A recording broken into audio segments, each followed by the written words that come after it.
Hey, everybody, this is Mary Grothy, and you're tuning in to my podcast, Destination Remarkable, the show where I chat about my journey through life from childhood to founding 3 companies to my venture launching 2 books with Forbes. Every week, I'll dive in and unveil the highs, the lows, and even the nitty-gritty details of my journey. It's raw, it's real. Let's get started. Hey, Destination Remarkable. I'm Mary Grothy, and we are going to talk about tension today. Oh, tension. I don't like tension. As it turns out, I'm a kind of a non-confrontational person. I think it stems from my upbringing and traumatic childhood with an alcoholic mother. I think tension is very scary for me because usually tension in my life has been coupled with a really bad outcome. And so tension, when there is tension, I try to solve for it as fast as I can and get it out of my life. I find so much comfort and peace in the calm waters. I'm actually in some really calm waters right now, and I'm so happy and I have so much peace. I'm sleeping like I haven't slept in probably a year and a half. I feel so whole.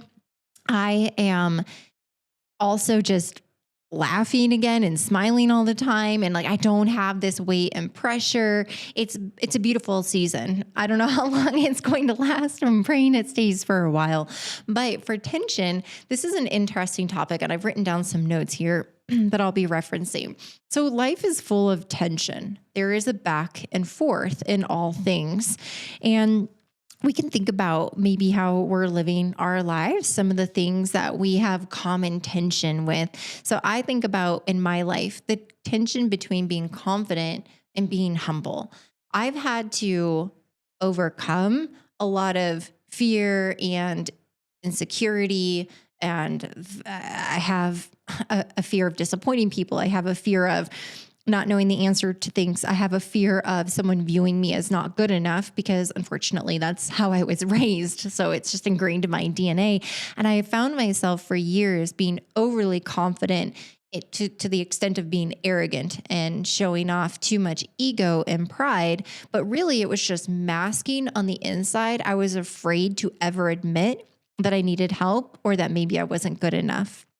With that, the constant tension between being confident and being humble has been present for me for a long time.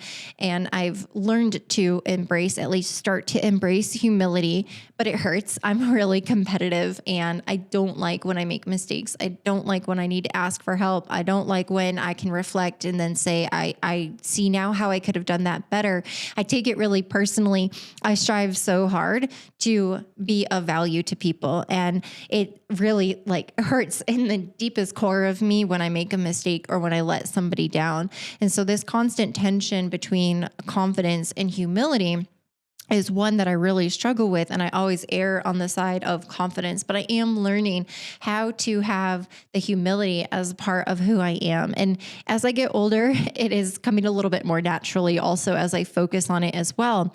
But there's also been some reflection and sometimes my confidence, even though I've calmed down quite a bit from how I was in my 20s and I've healed quite a bit from my past wounds and trauma, I can sometimes in the way my confidence comes out, it can be viewed as arrogance. And that stinks because it's not the intention. And it's not how my heart is. And so those are things I'm aware of that I work on, but there's a lot of tension there. Then there's also tension between risk and playing it safe.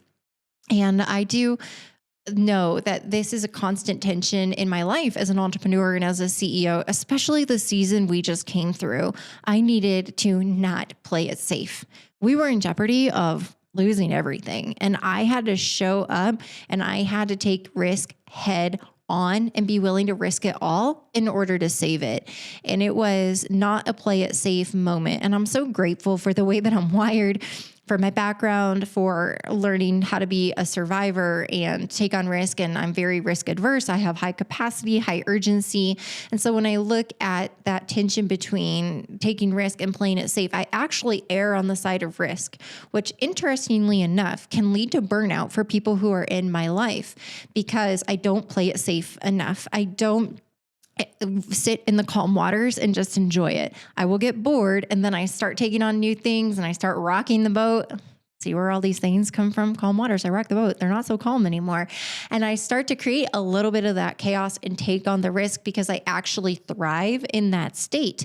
However, I am learning that other people around me, they just don't have that threshold for risk, even my husband, and that capacity that I do. And as I go through more challenging times, which I've had the privilege of going through some extremely challenging times in the last few months, but my capacity then increases every time I do that. But not everybody around me is increasing or growing at that same rate. So as I'm further on the other end of the spectrum, I might be further away from the people around me. So I really do need to find comfort in the playing it safe, in the calm waters, finding joy without being stretched to unimaginable lengths. So that's something that I'm working on and really embracing good tension in my life. Then there's tension between speaking up or listening. I am a person who speaks up a lot in my past. So I was very opinionated, very outspoken, and I really wanted to make sure my voice was heard, sometimes to a fault. And my coach, Doug, y'all know, told me years ago, what's more important to you, Mary, being right or having the relationship? Like, are you willing to not die on a hill for everything? Because what's happening is you're ruining relationships by doing that. He's like, what is it inside of you that is so important to be right all the time that you're willing to risk the relationship to prove a point? And really what we figured out is it's rooted in my fear is if I'm not proving myself right, then the opposite of that would be that I'm admitting that I'm wrong. And if I'm admitting that I'm wrong, then somehow that means that I did something wrong. I'm not of value. And then I'm not accomplishing my life's mission, which is for everyone's life to be better because I'm in it, which also another way of interpreting it is that I've let someone down. And so that's really where it's rooted, is in the fear of letting someone down, which is why I'm so passionate about ensuring that I'm heard so that I can prove that I am right. Well, if that's at a risk of the relationship, is it worth it? And that's what he challenged me to learn and to embrace, that sometimes I just need to hold my tongue and let things go because there's really no point. The risk at digging my heels into the ground and standing up for myself or my team or whatever, to the point where it ruins a relationship, which then can have a snowball effect on the other side of that. That sometimes they're just having that humility to just own it, let it be, and just sitting in more of a listening spot rather than speaking up is worth it. And I have found some power in that because very recently, a couple of weeks ago, I stood up for myself and I lost the relationship. I was accused of things that were not truthful and they hurt. And I didn't like it. So I spoke up and I stood up for myself, and it upset the other person. And as a result of that, I lost a relationship. But in the moment, I was fired up and I was triggered. And I was not going to be at fault for something that I very specifically could stand by, that something was done and done well and done right and done within scope and done within expectations. And I was wrongly being accused of something. And I'm not sure what really triggered in that moment, but it was a very fiery, passionate trigger of where I could not leave that room admitting fault for something that I absolutely know I didn't do. And without better judgment, I stood up for myself. Is that right or wrong? I have no idea. I don't know the answer. Had I admitted fault, I would have lost the relationship anyway because it would have made it look like I didn't do something I said I was going to do. So I stood up for myself and I said, no, I actually did do the thing that you're accusing me of not doing. And I've got the proof of that. And it's right here. So this is a wrongful accusation, but that ended up costing the relationship. So I don't know the right answer in that, but I know that it is a tension in my life. And it's something that I'm consciously aware of do I speak up or do I just listen? But I will say I've made massive improvements in learning how to listen. And there is a lot of joy in that. I've also learned to take a breath and pause before I respond and open my mouth, because a lot of times creating an extra pause, the person adds even more, like they're not done talking yet. And so it is nice to let them fully speak and sort of exhaust exhaust that and even ask the question, like, is there anything else you wanted to add? Or is anything else, present for you? Is there anything else you wanted to share before I respond?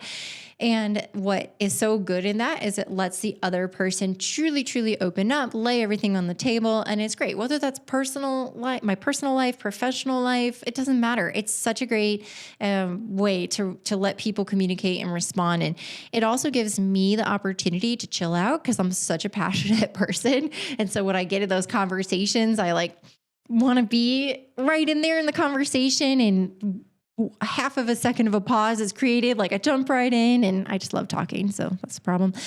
Okay. So then work or rest. So this is one where I have tension in my life a lot, working or resting. And I find so much joy in my work, and I struggle in a lot of seasons to find rest. Now, I'm a very good sleeper. I do sleep every night a lot. I went to bed last night at 8:15 and woke up this morning at 4:50 and was fully rested, and it was fantastic, but I was tired and I got that full night of sleep. It's the second time this week I went to bed around 8 p.m. and it's like my body, I could just feel it. Like I need to go rest. So I'm good at sleeping, and I'm very good at that. I make sure I get a lot of sleep every night. However, where I'm not good at resting is the continuous work. So during the hours that I am awake, it's go, go, go, go, go, go, go, go, go. And I almost have guilt if I'm sitting there watching Peppa Pig with my kiddo. And it's like, I'm not moving the needle anything in my life by sitting here watching Peppa Pig. What if I had my laptop on? I could at least be working on some modeling or knocking out a couple emails or back burner items. And so it's hard for me to find the joy in the rest. And then what'll happen is I will finally rest when I burn myself out. And then I tell myself, I can't do this again. I can't do this anymore. So I have this tension there. So those are some examples of tension in my life. And I think the bigger thing is I want to solve all of these. And I think that takes a lot of stress and mental energy and emotional energy to try to solve all of them. But the realization is not all of these tensions are meant to be solved. Some are meant to be managed, that you can actually find harmony between the tension, and that in some seasons of life or some situations, one or the other is actually very good, and that there isn't a right or wrong. And so it helps me get really centered on what is the reason behind the tension and what can I do in this moment? Is it meant to be solved or is it meant to be managed? One of the big ones that I've recently faced as a woman of faith is the tension between faith and doubt. I've gone through a really hard season recently. Yeah, I know y'all know, but it's really good now. But there was a lot of tension between faith and doubt. Like in the moments where my faith, I'm in the last ounce of steam inside of me, and I'm on my knees in surrender, praying okay, how much more faithful do I need to be? I am faithful and you're still not showing up. You're not fixing this. You're not solving this. What do I need to do? What else do I need to do? This is so hard. And I've taken myself to that last degree, just waiting for God to show up. And then when I don't get that immediate answer to the prayer, or I don't see him showing up, or I don't feel that the weight is being lifted, it turns into doubt. And then it goes into doubt and questioning who I am and what I'm doing for work. And am I the right person? Am I in the right seat? And is this what God wants for me? Is God trying to tell me something different? And all of a sudden, a million questions start flooding in my head. And I get into this, is this thing real? Is this where I'm supposed to be? And, I think there's two categories, those who doubt and those who don't when it comes to being a faith-based person. And, I'd like to say that I am pristine on the faith train. And, I got this thing on lockdown. I'm proud of myself for how I've grown in my faith, but I am not exempt or immune from reaching the point of doubt, because I don't know when God's going to show up or how he's going to show up, or I'm not trusting in the fact that the hardships and seasons that he's putting me through are what are working in me to get to the next thing. What is he doing in my life right now that I wouldn't be able to have the next thing if I didn't go through this? And so for me, it's that constant reminder and that tension between faith and doubt. This is one that in my heart, I would love to be solved. I'd love to be all in on the faith. I would love to never doubt again, especially when it comes to his goodness and his faithfulness, because every time he pulls through for me. And it's like so silly. I'm like, why do I let myself go into the pit of despair? Anywho, life is full of tension and it is a constant back and forth. And what I will leave you with today is challenging yourself. If you're a person who doesn't love tension and you're just trying to solve it all the time, is to challenge yourself to say, should this be solved or should it just be managed? Thanks for listening to today's episode. If you're interested in connecting with me, you can find me, Mary Grothe, spelled Grothe, on LinkedIn, Twitter, TikTok, or Instagram.